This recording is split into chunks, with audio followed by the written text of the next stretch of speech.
Then he had to get out of the gas and keep it out of the wall. Hell of a job driving that thing. That was impressive. Yeah.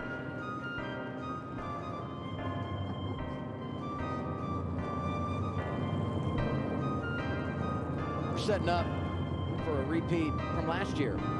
It was Denny Hamlin.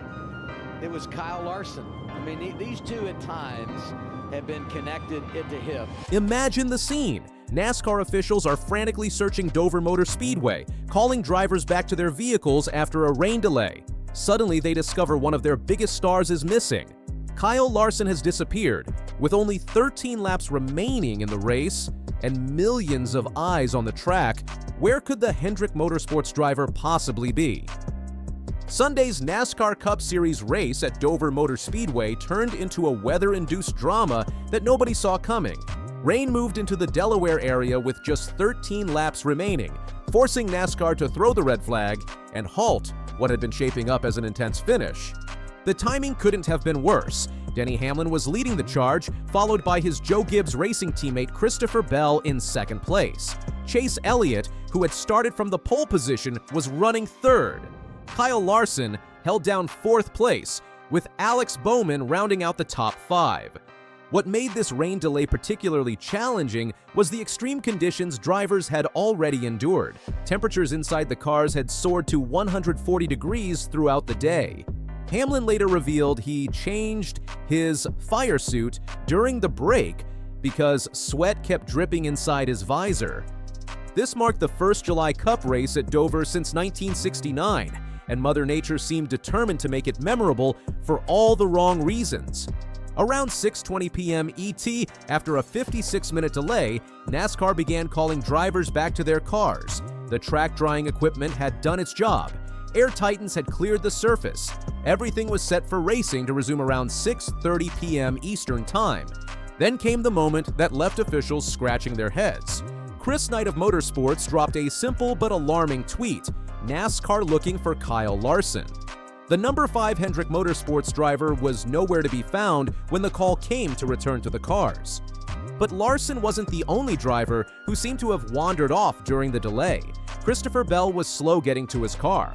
Ricky Stenhouse Jr. also took his time responding to the call. The difference? Everyone knew where Bell and Stenhouse were. Larson had simply disappeared. For about 5 minutes, NASCAR officials found themselves in the awkward position of hunting down one of their premier drivers, with the clock ticking and fans waiting for the race to resume.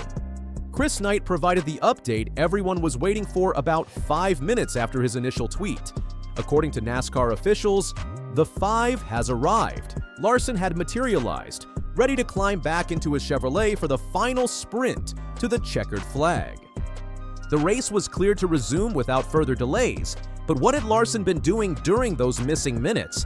The articles don't specify where he went or what he was doing during the brief search. Given the extreme heat conditions throughout the day, it's reasonable to assume Larson might have been seeking relief from the sweltering temperatures. When you consider that drivers had been battling 140-degree conditions inside their cars. A quick break for fresh air or cooling down seems logical. While the Larson disappearance created a momentary stir, it didn't derail what had been a dominant performance by Hendrick Motorsports throughout the weekend. All 4 HMS cars were running in the top 7 when the rain delay hit. Chase Elliott's number 9, Napa Auto Parts Chevrolet, had been the car to beat for most of the day. He led a race-high 238 laps and captured the first stage victory. Elliott started on the pole after NASCAR used their metric system when practice and qualifying were wiped out by Saturday's rain. The Hendrick quartet had been collecting stage points all day long. Elliott picked up 10 bonus points for his Stage 1 win. Byron earned 7 points, finishing 4th in the first stage. Bowman added 6 points with a 5th-place stage finish. Even Larson contributed a point by finishing 10th in the opening segment. Stage 2 saw the HMS cars continue their points harvest. Bowman led the group this time, riding what was described as one of the day's best long-run cars to second place. Elliott finished 4th, Larson 5th, and Byron 6th. Combined, the 4 Hendrick teams scored 51 stage points across both segments. Adding another layer of complexity to the Dover weekend was NASCAR's introduction of a new Goodyear tire compound specifically designed for the race. The tires carried codes D5240 for the left side and D5260 for the right side. Teams had never used these tires before and wouldn't see them again for the rest of the season. Goodyear engineered the compound to handle Delaware's midsummer heat and Dover's slick concrete surface. According to Goodyear NASCAR product manager Rick Hendrick, laying rubber down on the concrete surface is a key factor in the design of our tread compounds for Dover. Dover presents an opportunity to engineer a tire to help in laying down rubber on a particularly smooth surface. We've designed the product to do just that. The anticipation was high for how these tires might change strategy and create more dramatic racing. Would there be increased tire fall-off? Could it shake up the typical running order? Larson's post-race assessment was brutally honest. I didn't notice a single difference today, so I thought the style of how you kind of manage the run and lap times and all that were very similar, so I didn't feel any different. Most drivers across the field echoed Larson's verdict. Despite the specialized tire compound, teams managed their stints much like any other Dover race. The proof was in the numbers. The race featured just 13 lead changes, well below NASCAR's typical range of 20 to 40 lead changes per event. The temporary disappearance during the rain delay was just another chapter in what has become a complicated 2025 season for Larson. Despite his fourth-place finish at Dover, the number 5 driver has been battling through what he describes as one of the toughest stretches of his career. "It's as tough of a 2 months that I can remember having even before Hendrick," Larson said during his media availability. "It's been a challenge to stay motivated through it all, but we're competitors and we love competing and being better. I think that's what has kept us positive."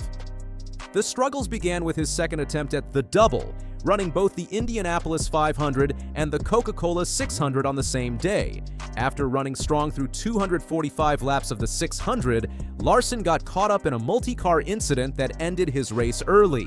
Dover has historically been one of Larson's strongest tracks. His career statistics at the Monster Mile read like a textbook example of consistency: 12 top 10 finishes, 8 top 5 results, 1 victory, and 1 pole position across his career.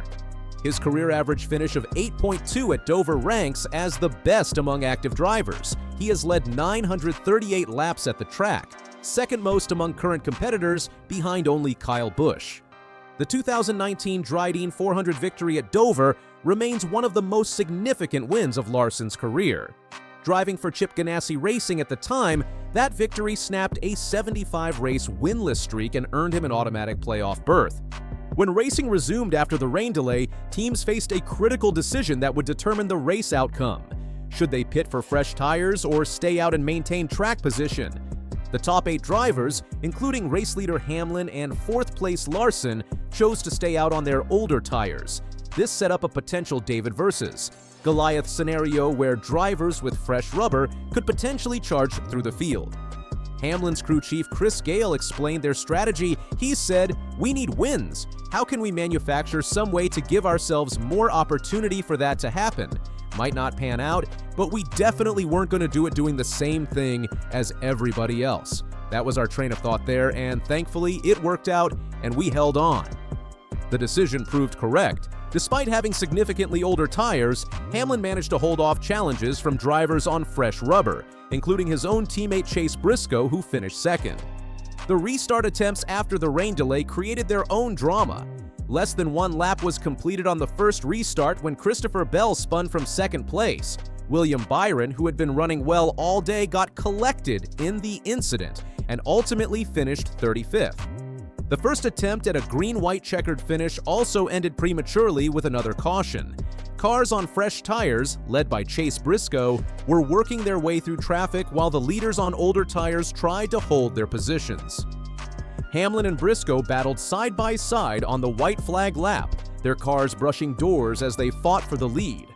Despite Briscoe's fresher tires and aggressive driving, Hamlin managed to pull ahead and secure the victory by 0.310 seconds.